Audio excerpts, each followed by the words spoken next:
ఏళ్ల నాటి కళానేడు అయోధ్యలో శ్రీరాముని విగ్రహ ప్రతిష్టాపన. యావత్ అఖండ భారతం హర్షధ్వనులతో ఆనందిస్తున్న వేళ శాంతి కుమార్ బీజేపీ రాష్ట్ర కోశాధికారి. అయోధ్యలో నిర్మాణం చేపట్టినటువంటి రామ మందిరానికి సంబంధించి ఒక ఇంపార్టెంట్ అయిన విషయం చెప్పబోతున్నాం. ప్రస్తుతం ఆర్టీవీ కోసం ఇక్కడ చూడొచ్చు. రామజన్మ మందిర నిర్మాణానికి సంబంధించి ఈ కట్టడం ఏదైతే ఉందో సిమెంట్ కాంక్రీట్ ఫైల్స్ తో నిర్మాణం చేసేందుకైతే ఏదైతే భారతదేశ ప్రధాని నరేంద్ర మోడీ పూనుకున్నారు. దీనికి సంబంధించి ఎలాంటి కంపెనీ కూడా ఇవ్వడం జరిగింది. సో ఇదంతా కూడా కేవలం ఈ సిమెంట్ కాంక్రీట్ ఫైల్స్ తోటి ఈ కట్టడం కనుక జరిగితే కేవలం 100 years మాత్రమే ఉంటాయి అని చెప్పేసి ఎన్ఐటికి సంబంధించినటువంటి ఏదైతే రిటైర్డ్ ప్రొఫెసర్ పాండురంగారావు ఈ భారతదేశ ప్రధానమంత్రి కావచ్చు, వెంకయ్య నాయుడు కావచ్చు సూచన చేస్తూ ఒక లేఖ రాయడం జరిగింది. ఆ లేఖ ఏంటంటే ఏదైతే రామప్పకు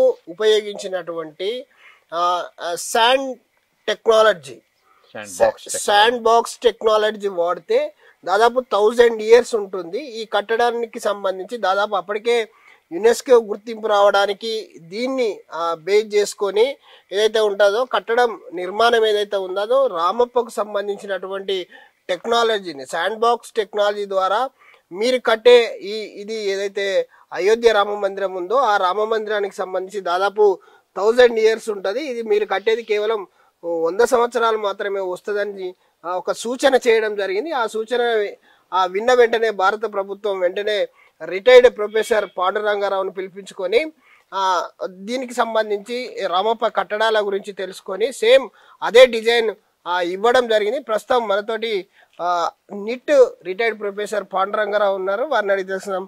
సార్ చెప్పండి, అసలు రామ మందిర నిర్మాణం ఏ విధంగా జరిగింది, మీరు ఎవరిని అప్రోచ్ అయ్యారు, ఎలా నిర్మాణం చేపట్టారు, కొంచెం వివరిస్తారా? రామ మందిరం, రామ జన్మభూమి మందిరం ఇన్ అయోధ్యలో వాళ్ళు మొదట్లో ఒరిజినల్గా they wanted to go for cement concrete piles 1 meter dia 40 meter depth 1200 cement concrete piles తోటి ఫౌండేషన్స్ వేసి దానిపైన ఇలాంటి బ్యూటిఫుల్ స్ట్రక్చర్ని కట్టాలని చెప్పి ప్లాన్ చేశారు.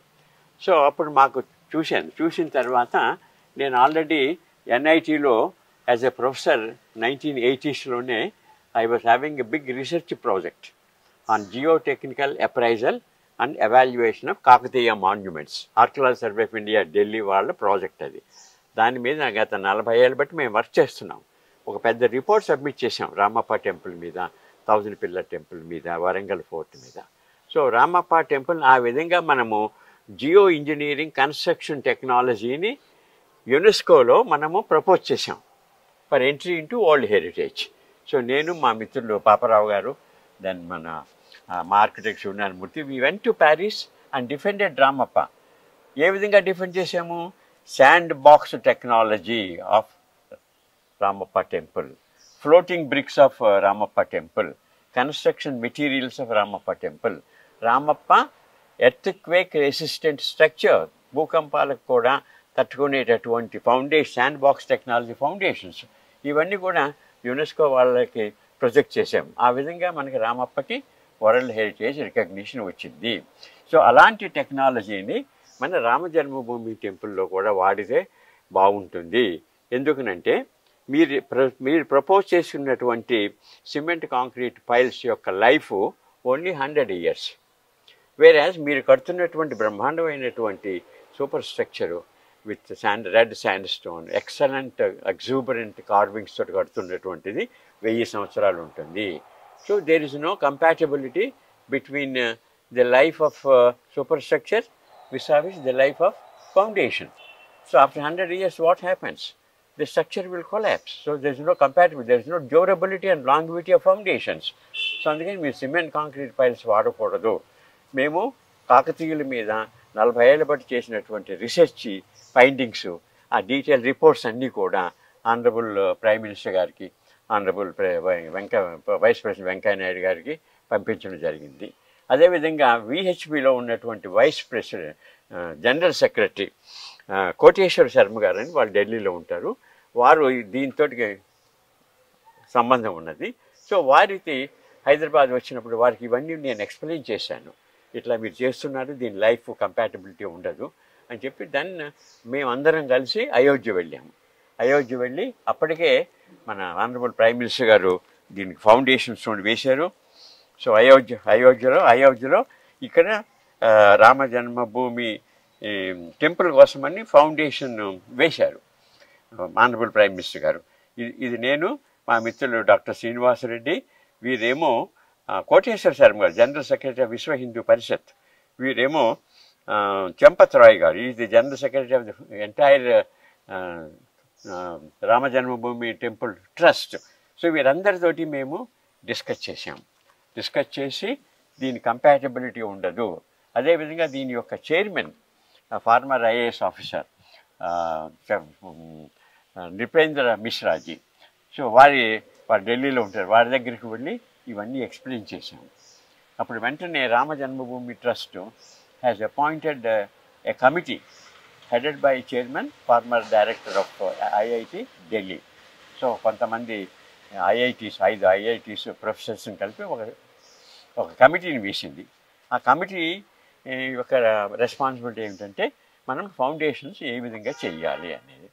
సో అవన్నీ కూడా ఆన్లైన్లోనే జరుగుతుంది. అవన్నీ కోవిడ్ పీరియడ్, అంటే అప్పుడు కోవిడ్ పీరియడ్ వీడియో కాన్ఫరెన్స్ జరిగింది. అన్ని వీడియో కాన్ఫరెన్స్ లో దాదాపు 5 NIT లకు సంబంధించిన ఐఐటీస్ 5-6 ఐఐటీస్ అందరం కలిసి డిస్కస్ చేశాము. ప్రొఫెసర్స్ అంతా కలిసి, అందరు ప్రొఫెసర్స్ అందరూ కలిసి, ఇందులో ఎక్స్పర్ట్స్ వాళ్ళందరూ.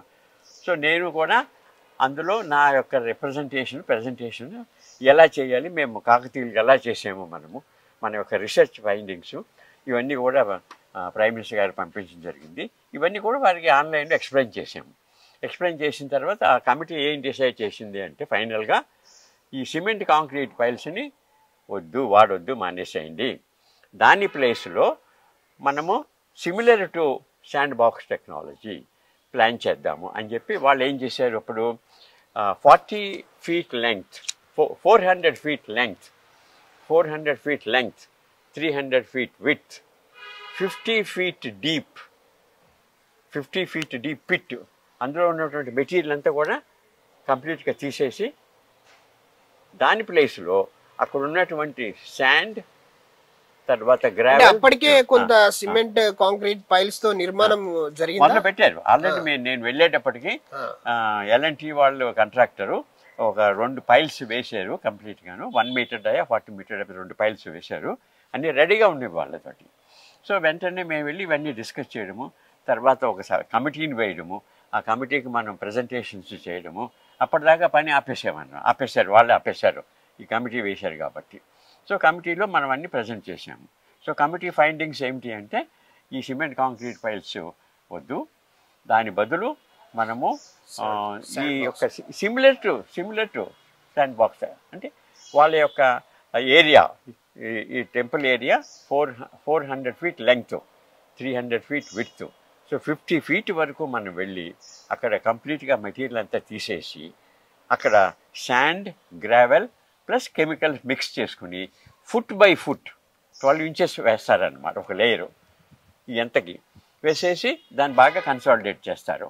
మళ్ళీ ఇంకొక 12 inches అట్లాగా లేయర్ బై లేయర్ కాంపాక్ట్ చేసుకుని పైదాకా వెళితే ఒక బ్యూటిఫుల్ కంప్లీట్గా ఈ శాండ్ అంతని కూడా శాండ్ స్టోన్ కింద మనము కన్వర్ట్ చేయవచ్చును అని వాళ్ళు రిపోర్ట్ ఇచ్చారు వాళ్ళు. సార్ ఇప్పుడు మీరు చెప్పినట్టు ఇక్కడ రామప్ప టెంపుల్ కు సంబంధించి సరౌండింగ్ అంటే మనం తిరగడానికి సేమ్ ఇట్లా ప్రదక్షిణ పద అంటారు, చుట్టూ తిరగడానికి ప్రదక్షిణ పద సేమ్ టెక్నాలజీ సేమ్. అట్లానే దీని కింద శాండ్ బాక్స్ టెక్నాలజీ. సో దీని కింద కూడా అలాంటి similar to sand box technology. ఇప్పుడు వాళ్ళు ఏం చేశారు, వాళ్ళు 50 feet వరకు వెళ్ళి కంప్లీట్గా తవ్వేసేసేసి layer by layer sand, gravel plus chemicals కలిపేసి బాగా కన్సాలిడేట్ చేసి తీసుకొస్తే బాగుంటుంది అని చెప్పారనమాట. ఇప్పుడు మన రామప్పలో శాండ్ బాక్స్ టెక్నాలజీ అంటే ఏమిటి, మనము ఒక 40 meter by 40 meter ఏరియా తీసుకుని ఒక 3 to 4 meters అందులో ఉన్న మట్టి అంతా తీసేసి అందులో శాండ్ నింపి బాగా కన్సాలిడేట్ శాండ్ నింపి బాగా దట్టించి దానిపైన రామప్ప టెంపుల్ కట్టారు. అదేవిధంగా 1000 స్తంభాలు కూడా. దీన్ని మనం శాండ్ బాక్స్ టెక్నాలజీ అంటాం అనమాట. సో అక్కడ కూడా ఇలాంటి టెక్నాలజీయే వాడారు. సో ఇవన్నీ భూకంపాలను తట్టుకునే టెక్నాలజీ. ఇదంతా కూడా మన రామప్ప టెంపుల్ ఎన్ని భూకంపాలు చూసింది. సో ఇది కూడా భూకంపాలకు తట్టుకోగలదు. So sand box technology is very ideal for monuments. So మన మాన్యుమెంట్ కట్టేది 1000 సంవత్సరాలు ఉండాలి.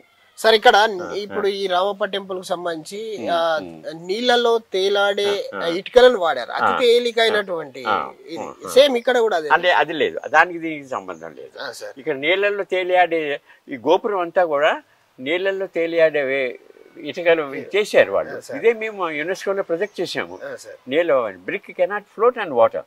The density of brick is 2.2 grams per cc, whereas the density of this brick is less than 0.85 grams per cc. నీళ్ళల్లో తేలుతుంది. అలా ఎందుకు చేయాల్సి వచ్చింది అంటే అప్పుడే వాళ్ళు వాళ్ళ విజ్ఞతతోటి మన మామూలు బ్రిక్ వాడితే it'll be heavy load on the foundation. So foundation may sink, so structure may collapse. So అందుకని దాని లోడ్ ఫౌండేషన్ మీద లోడ్ తగ్గించాలి అని చెప్పి they created a lightweight floating brick which takes double the strength than the normal brick. This is what we call creative genius. ఇవన్నీ కూడా మనం యునెస్కోలో దీన్ని రామప్ప గురించి హైలైట్ చేసాము. సో ఇలాంటి శాండ్ బాక్స్ టెక్నాలజీని మన అయోధ్యలో వాడండి అని చెప్పి ఇవన్నీ కూడా మనం ఎక్స్ప్లెయిన్ చేసాం వాళ్ళకి. మరి ఇక్కడ ఏం వాడారు సార్ పైన? అవి మామూలుగా శాండ్ స్టోన్స్. అది శాండ్ స్టోన్, దానికి ఏం ప్రాబ్లం లేదు. మనకి పునాది గట్టిగా ఉన్నంత కాలము పైన ఎలాంటి స్ట్రక్చర్ అయినా పర్వాలేదు. ఇప్పుడు ఏదైతే రామప్పకు సంబంధించి 4 feet మాత్రమే లోతు 4 meters. సో ఇక్కడ ఎన్ని మీటర్లు? ఇక్కడ 18 మీటర్లు. చాలా చాలా డీప్, చాలా డీప్. సో ఇక్కడ అంటే 50 ఫీట్లు, సుమారు 50 ఫీట్లు, 50 ఫీట్ల వరకు తవ్వేసి ఆ మట్టి అంతా తీసేసి అక్కడ శాండ్, గ్రావెల్, తర్వాత కెమికల్స్ కలిపి layer by layer, foot by foot, 12 inches 12 అట్లాగా ఇమాజిన్ ఎన్ని 50 లేయర్స్ పైన వేసుకుంటూ వచ్చి దానిని ఒక పెద్ద హార్డ్ శాండ్ స్టోన్ రాక్ లాగా తయారు చేశారు. సార్ ఇంత పెద్ద ప్రాజెక్ట్ లో మీ ఇన్వాల్వ్మెంట్ ఉంది, సో ఏమనిపిస్తుంది sir? No, it's a great honor. Lord Rama has given us an honor to serve him. ఆయన యొక్క మహద్భాగ్యం నా మీద పడింది. సో టైమ్లీగా నేను వెళ్ళి వాళ్ళందరికీ కూడా ఈ కాకతీయులు కట్టినటువంటి కట్టడాలు అది కూడా నా అదృష్టమే. 40 ఏళ్ళు బట్టి మనం చేస్తున్నాము. దీనికి రామప్పకి యునెస్కో డోసియర్ నేను కోఆర్డినేటర్ తయారు చేశాను. సో యునెస్కో ప్యారిస్ వెళ్ళి రామప్పని అక్కడ మనం డిఫెండ్ చేసాము. ఈ అనుభవాన్ని అంతా ఉపయోగించుకుని దానిని ఇక్కడ వాడితే బాగుంటుందని చెప్పి మనం సజెస్ట్ చేయడం జరిగింది. సో ఆ సజెషన్ ప్రకారంగా similar to sand box technology the committee has done an excellent job without using cement, iron and concrete, and they have created a huge bed of hard sandstone from a depth of 50 feet. So oka pedda mound anamata, oka sandstone mound lantidi, a hard rock. So dani paina idi kattaru, brahmandanga undi. So dani life more than 1000 years, dini life more than 1000 years. There is a compatibility of the durability and the longevity of foundations and superstructure. So Lord Rama's wish that I should intervene, and fortunately we have discussed this with all the people concerned and they have all agreed, and now the foundations were completed without using cement, iron and concrete as was done by great Kakatiyas, and then the superstructure they have started.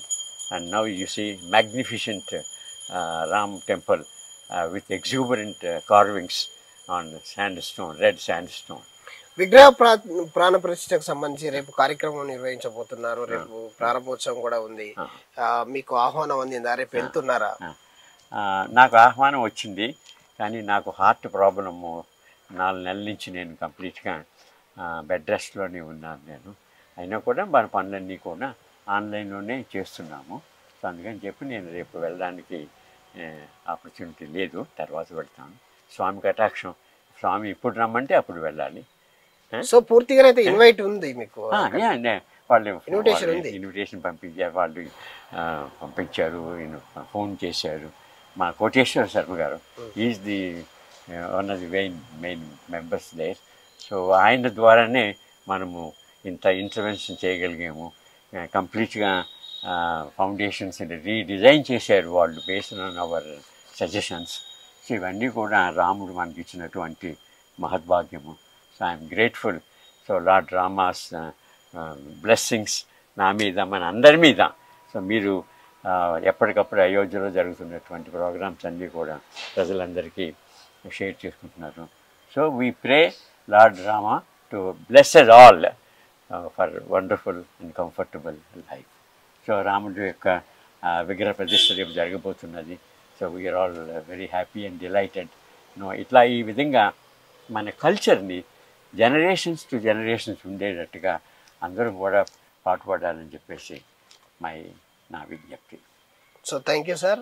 ఏదైతే రాముడు కల్పించిన ఒక అద్భుత అవకాశంగా భావిస్తాను నేను. ఏదైతే sand box technology, కాకతీయులు ఉపయోగించినటువంటి టెక్నాలజీని రామ మందిరానికి సంబంధించి, అయోధ్యలో చేపట్టబోయే రామ మందిర నిర్మాణానికి సంబంధించి ఒక సూచన చేశాను, ఒక సజెషన్ చేశాను. ఆ సజెషన్ను స్వీకరించి సేమ్ అంటే వాళ్ళు ఏదైతే టెక్నాలజీ వాడారో ఆ టెక్నాలజీ వల్ల 100 సంవత్సరాలు మాత్రమే నిర్మాణం ఉంటుంది, ఆ తర్వాత కూలిపోతుంది. కాబట్టి ఏదైతే రామప్పకు సంబంధించి 1000 సంవత్సరాలు ఉండే విధంగా శాండ్ బాక్స్ టెక్నాలజీతో వాడాలని చెప్పేసి ఆ కమిటీని కలవడం కావచ్చు, లేదా దీనికి సంబంధించినటువంటి భారత ప్రధాని నరేంద్ర మోడీని కావచ్చు, వెంకయ్య నాయుడుని కావచ్చు, అందరినీ కూడా కలిశాను.